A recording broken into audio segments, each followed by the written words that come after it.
स्वागत है आपका अभी क्लासेस डाउट्स में। और आपका सवाल है सर्वेक्षण से हमें क्या जानकारी मिलती है।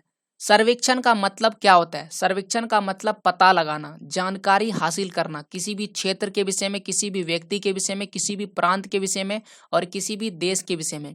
और इसीलिए प्रत्येक वर्ष अभी भी हर एक क्षेत्र में, हर एक देश में अलग अलग तरह का सर्वेक्षण होते रहता है। जैसे कि भारत के क्षेत्र में कितनी बीमारियां फैल रही है, भारत के लोगों की स्वास्थ्य स्थिति कितनी है।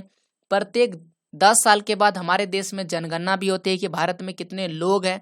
और साथ ही साथ अलग अलग कार्यों के लिए भारतीय क्षेत्र ही नहीं बल्कि विश्व के अलग अलग क्षेत्रों में और पूरे विश्व में भी सर्वेक्षण किया जाता है। तो आखिरकार सर्वेक्षण क्यों किया जाता है? सर्वेक्षण से हमें किस प्रकार की जानकारी प्राप्त होती है या किस प्रकार की जानकारी प्राप्त हो सकती है, इसे इस तरह समझ सकते हैं।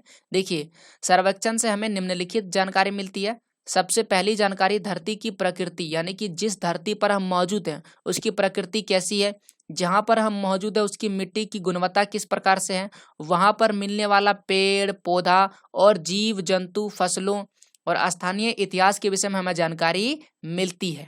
साथ ही साथ इसके तहत देश की सभी प्रांतों में रहने वाले लोगों की संख्या पता चलता है, उसकी जाति पता चलती है, उसके जाति का व्यवसाय के विषय में पता चलता है। तो इस तरह से बहुत सारी जानकारियां हमें मिलता है सर्वेक्षण के आधार पर। इसीलिए भारत में जब अंग्रेज आए थे तो उन्होंने सर्वेक्षण की नीति को अपनाया था। भारत में तरह तरह के सर्वेक्षण कराए थे ताकि भारत के विषय में पूरे विस्तार से जानकारी प्राप्त हो सके और वहां पर सही तरीके से शासन किया जा सके।